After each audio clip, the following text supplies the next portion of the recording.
how do you help your employees navigate issues together as well as use the element of surprise? Great question. So I have a whiteboard. If you don't have a whiteboard in your environment, I really suggest you do that because I involve the employees in questions. Now, they're the frontline staff. Being a frontline staff, they see, I could see it all, but they see, you know, a lot of stuff before I would, right? And I have a whiteboard, so I say, hey guys, this is today's topic. I want you to really tell me how we're going to get around it.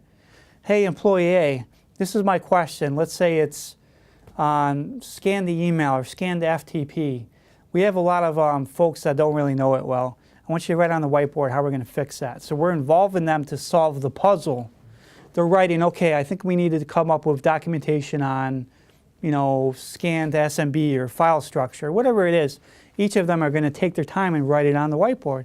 Then we're going to brainstorm. We're going to pull that back, and we're solving the equation together.